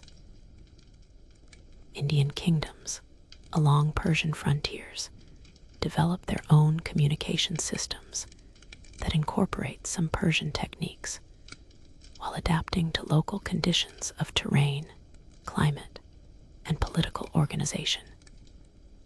Indian postal systems demonstrate remarkable efficiency within regional contexts, but they lack the systematic integration that makes Persian networks so effective for imperial governance. Indian innovations in horse breeding and rider training do influence Persian system development through cultural exchange along frontier regions.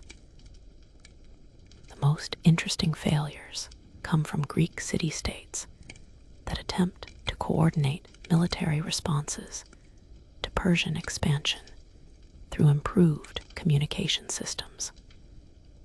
Greek political fragmentation makes systematic communication networks nearly impossible to develop, despite individual cities possessing impressive administrative capabilities. Athens and Sparta can manage efficient local communication, but they can't create the integrated networks required for coordinated strategic responses to Persian threats. Persian communication superiority becomes self-reinforcing through network effects that give them increasing advantages over time. As Persian systems become more efficient, they attract merchants, diplomats, and administrators who prefer using Persian networks even when dealing with non-Persian territories. This creates feedback loops that further enhance Persian capabilities while leaving rivals increasingly isolated from optimal communication opportunities.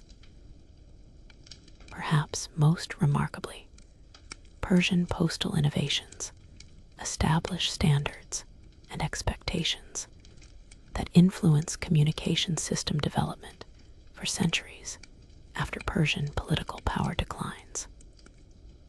Islamic postal systems, Byzantine communication networks, and medieval European messenger services all incorporate techniques and organizational principles that can be traced back to Persian innovations. Persian communication systems become foundational technologies that shape administrative development across Eurasian civilizations. The failure of rival powers to match Persian communication efficiency demonstrates that technological innovation alone isn't sufficient for strategic advantage. Persian success depends on political unity, economic resources, geographical advantages, and cultural factors that enable systematic development of integrated communication networks. Rivals who copy individual Persian techniques without replicating the underlying organizational capabilities achieve limited success at best. You watch Greek runners preparing for another desperate attempt to coordinate military responses across multiple city-states, and you realize that what you're observing is the collision between individual heroism and systematic efficiency. Persian communication advantages don't depend on exceptional individuals. They depend on institutional capabilities that transcend personal limitations and create sustainable competitive advantages that rivals can admire but can't effectively duplicate. You're standing in a medieval European monastery, watching monks laboriously copy manuscripts, while outside, royal messengers prepare for journeys that will take weeks to complete distances Persian riders once covered in days. The contrast is stark and depressing. Centuries after Persian postal networks carried information at speeds that seem to defy natural law. Communication has regressed to levels that would have embarrassed ancient administrators. Yet, if you look carefully, you can trace Persian innovations through the fragmentary systems that struggle to maintain even basic long-distance communication. The Islamic caliphates that conquered Persian territories inherit not just land, but institutional knowledge about systematic communication networks.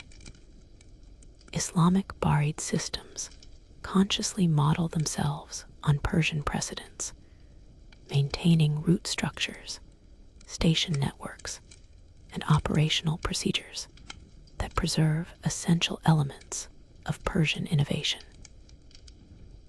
Islamic administrators study Persian postal techniques like religious texts, understanding that information superiority was central to Persian imperial success and remains essential for their own political survival. Here's where Persian influence becomes most apparent. Islamic postal systems retain Persian relay principles, station-based infrastructure, and integration of military diplomatic commercial communication that characterized the original Persian networks. Islamic innovations add their own improvements, better horse breeding techniques, enhanced security procedures, and expanded geographical coverage. But the fundamental organizational concepts remain recognizably Persian in their systematic approach to conquering distance through applied logistics. Byzantine administrators, inheriting the eastern portions of the Roman Empire, maintain communication systems that blend Roman engineering with Persian organizational techniques.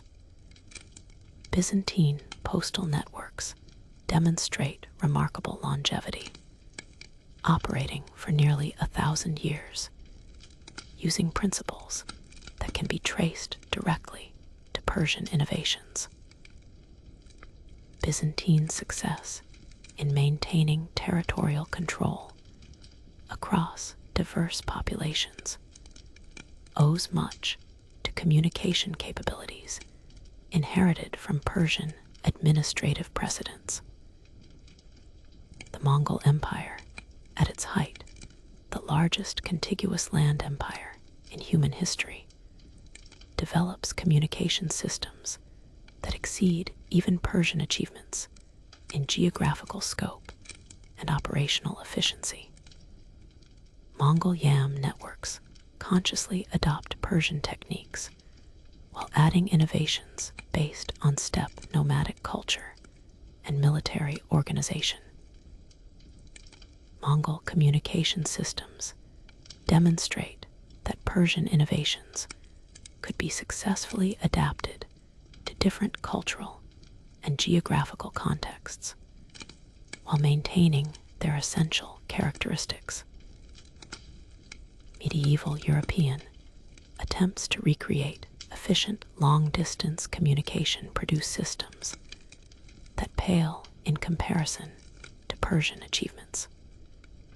European postal networks suffer from political fragmentation, limited resources, and cultural attitudes that prioritize individual relationships over systematic institutional development.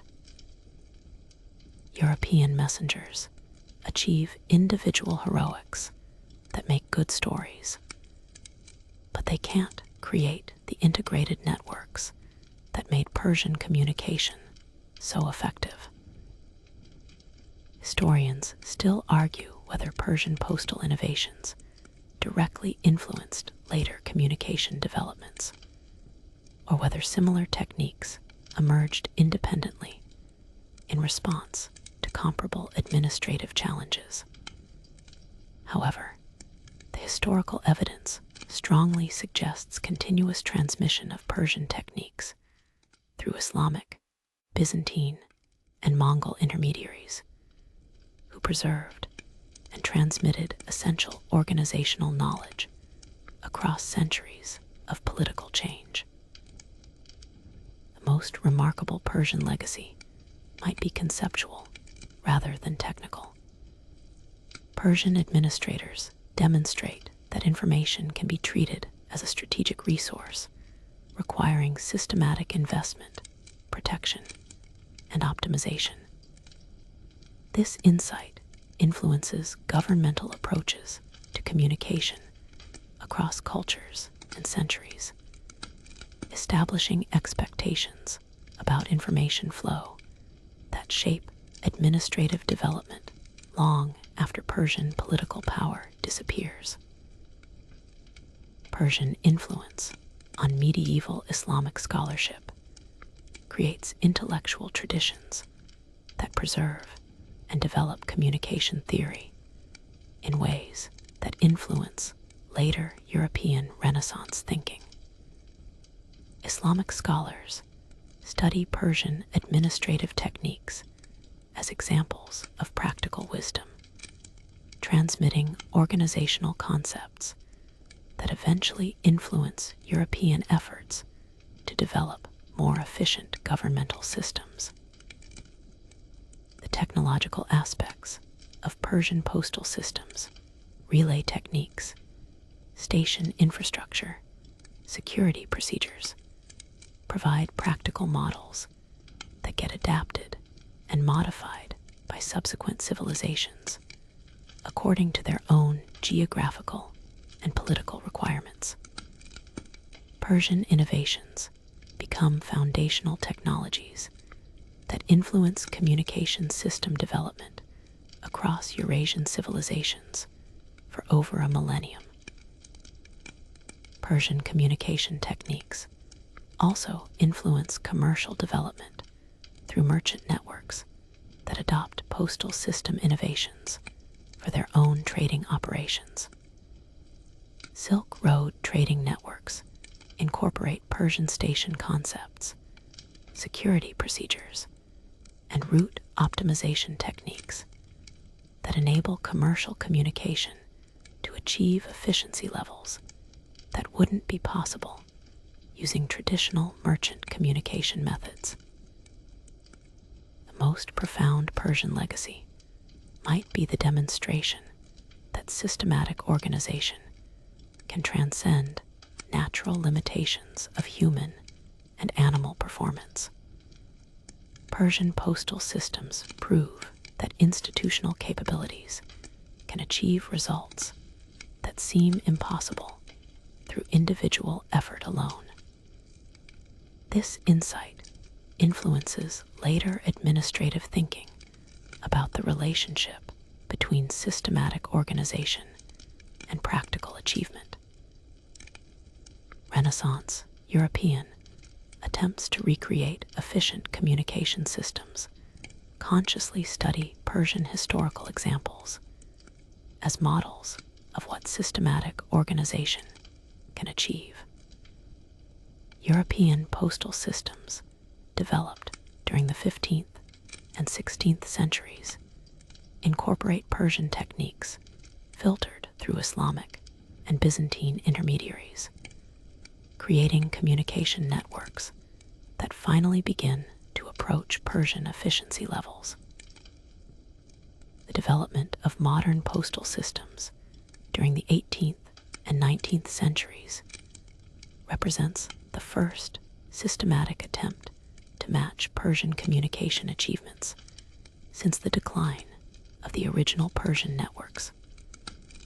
Modern postal services consciously adopt Persian organizational principles, systematic infrastructure, standardized procedures, integrated networks, while adding technological innovations that Persian administrators could never have imagined. Perhaps most remarkably, Persian postal innovations establish performance expectations that influence communication system development right up to the modern era. The Persian demonstration that information can move faster than individual human travel creates standards that subsequent civilizations attempt to match, driving technological and organizational innovations that culminate in modern telecommunications and digital communication networks. The Persian postal system's ultimate legacy might be the insight that communication infrastructure is fundamental to political organization and economic development. Persian success demonstrates that societies investing in systematic communication capabilities gain decisive advantages over rivals who rely on traditional methods, establishing principles that remain relevant for contemporary discussions about information technology and economic competitiveness. You watch modern postal workers sorting mail with efficiency that Persian administrators would recognize and appreciate. And you realize that today's global communication networks, from traditional postal services to internet infrastructure, represent the evolutionary descendants of innovations first developed by Persian engineers who solved the fundamental challenge of moving information faster than human limitations would normally allow. You're walking through the ruins of a Persian way station as twilight settles across the ancient landscape, listening to wind whistle through broken walls, where once the thunder of hooves announced urgent messages that could reshape the fate of empires.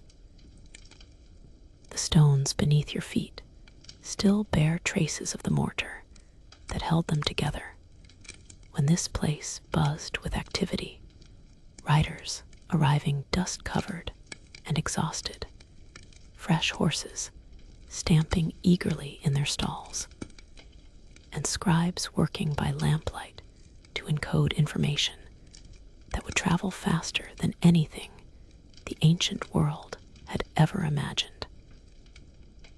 The final centuries of the Persian postal system read like a slow-motion tragedy of institutional decline and cultural forgetting.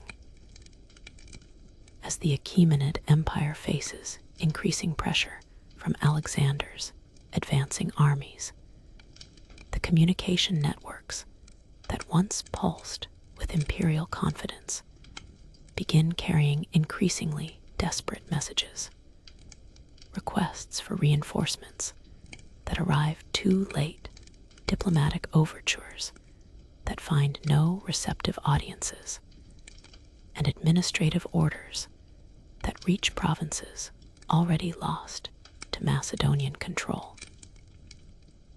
The last Persian postal riders carry messages that chronicle the end of an era.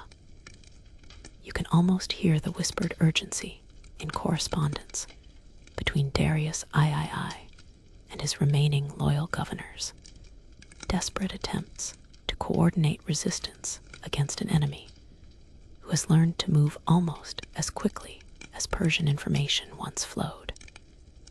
The system that once carried news of victory and expansion now bears witness to retreat, defeat, and the dissolution of the world's first information age empire. Yet even as Persian political power crumbles, the institutional knowledge embedded in their communication systems proves remarkably resilient. Alexander's administrators, practical men who recognize efficiency when they see it, maintain Persian postal networks while adapting them to serve Macedonian strategic objectives. The routes remain the same, the stations continue operating, and the organizational principles that made Persian communication so effective, survive the political transition that destroys Persian independence. Here's where the story becomes both beautiful and melancholy. Persian postal innovations outlive the empire that created them by centuries, transmitted through Islamic, Byzantine, and Mongol successors, who understand that information superiority remains as valuable under new rulers as it was under Persian kings. The techniques developed by Persian engineers continue moving messages across the same geographical regions, serving different masters, but maintaining the essential character that made the original system so revolutionary. The archaeological evidence of Persian postal stations tells stories that official histories often overlook. In remote areas where political control changed hands multiple times, station ruins show layers of occupation by different civilizations, Persian foundations supporting Islamic modifications, Byzantine repairs over Mongol additions, each culture adding its own improvements while preserving the essential infrastructure that made systematic communication possible. Persian horses, bred for speed and endurance across challenging terrain, continue influencing bloodlines that enhance communication performance centuries after the original empire disappears. The genetic legacy of Persian horse breeding programs shows up in animals used by Islamic, Mongol, and European postal systems, biological inheritance that preserves Persian innovations in living form, while political structures rise and fall around them. Historians still argue whether Persian communication techniques could have saved the empire if they had been fully utilized during the final crisis years.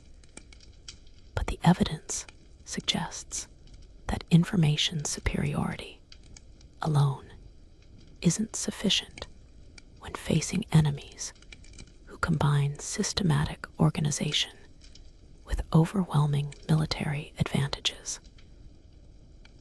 Persian postal networks provided excellent intelligence about Macedonian activities, but intelligence is only valuable if the recipient has the resources and capability to act on the information received.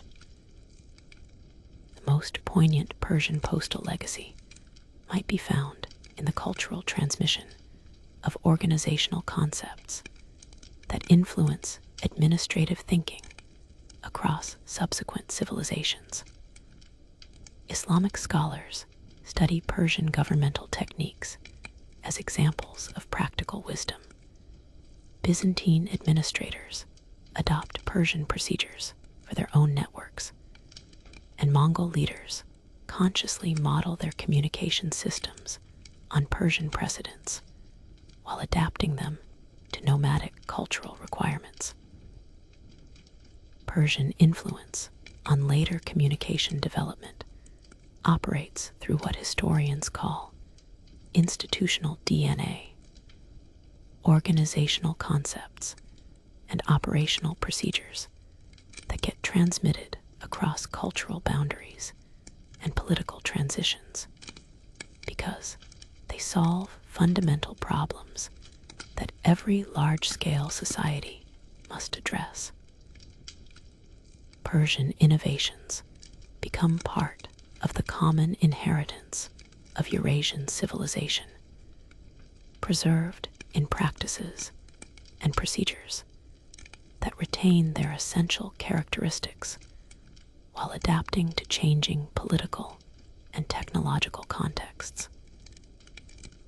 The technical knowledge embedded in Persian postal systems, route optimization, station management, horse breeding, security procedures, survives in fragmentary form through various successor cultures, creating a distributed preservation of practical knowledge that influences communication system development for over a millennium.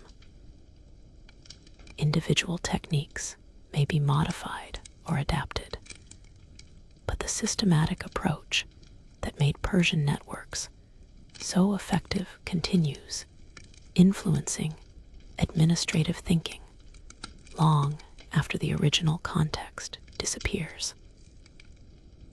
As you stand among these ancient ruins, watching stars emerge in the darkening sky, you can almost sense the ghostly presence of all those Persian messengers who once thundered past this spot carrying information that shaped the ancient world. Their individual stories are lost to history, but their collective achievement, the demonstration that systematic organization can transcend natural limitations and create capabilities that seem impossible through individual effort alone, remains one of humanity's most remarkable innovations. The Persian postal system's ultimate legacy lies not in any specific technology or technique, but in the insight that information can be treated as a strategic resource, requiring systematic investment and protection. This understanding influences governmental approaches to communication across cultures and centuries, establishing expectations about information flow that continue shaping administrative development in our own era of digital communication and global connectivity. Think about it. Every time you send an email that arrives instantly across continents, every time you track package deliveries that move with predictable efficiency across vast transportation networks, every time you expect reliable information flow that enables complex coordination across geographical distances, you're experiencing the evolutionary descendants of innovations first developed by Persian engineers who solved the fundamental challenge of moving human thoughts faster than human bodies could travel. The wind grows softer now, carrying with it the ancient whispers of a communication network that connected distant lands and diverse peoples under a single administrative vision. The physical stations crumble with time. The roads fade beneath accumulated centuries of dust and vegetation. But the essential insight that drives Persian postal innovation, that systematic organization can transcend individual limitations and create collective capabilities that reshape what human societies can achieve, continues echoing across the millennia, as relevant today as it was when the first Persian courier disappeared into the distance, carrying messages that would change the world.